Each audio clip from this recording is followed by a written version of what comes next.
Hi, Puri ಉಸ್ಲಿ ಮಾಡ್ಕೊಳ್ಳೋದು ಹೇಗೆ ಅಂತ ನೋಡೋಣ ಬನ್ನಿ. ಫಸ್ಟ್ ಒಂದು ಕಡಾಯಿಗೆ ಎಣ್ಣೆ, ಈರುಳ್ಳಿ, ಕರಿಬೇವು, ಮೆಣಸಿನ್ಕಾಯಿ, ಕ್ಯಾಪ್ಸಿಕಮ್ಮು, ಕೊತ್ತಂಬರಿ, ಕಾಯಿ ತುರಿ ಮತ್ತು ಅದನ್ನೆಲ್ಲ ಒಗ್ಗರಣೆ ಹಾಕ್ಕೊಂಡು ಕಡಲೆಬೇಳೆ, ಸಾಸಿವೆ, ಜೀರಿಗೆ ಹಾಕ್ಕೊಂಡು ಎಣ್ಣೆ ಹಾಕ್ಕೊಂಡು ಒಗ್ಗರಣೆ ಹಾಕ್ಕೊಂಡು ಅದಕ್ಕೆ ಸ್ವಲ್ಪ ಉಪ್ಪು ಹಾಕಿ ನೀಟಾಗಿ ಬಾಡಿಸ್ಕೊಳ್ಳೋಣ ಈರುಳ್ಳಿ ಎಲ್ಲನೂ.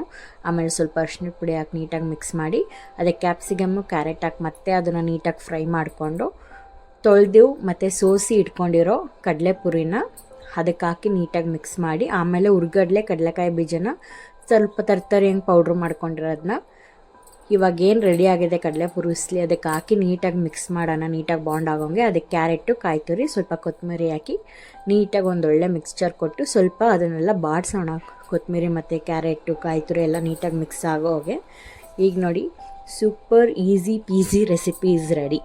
ಕಡಲೆಪುರಿ ಉಸ್ಲಿ ಅಂತಾರೆ, ಅಥವಾ ಮಂಡಕ್ಕಿ ಉಸ್ಲಿ ಅಂತಾರೆ, ಅಥವಾ ಅವಲಕ್ಕಿ ಅಂತಾರೆ, ಒಬ್ರೊಬ್ರು ಒಂದೊಂದು ಥರ ಕರೀತಾರೆ. ಒಟ್ಟಿನಲ್ಲಿ healthy recipe is ready. Thank you.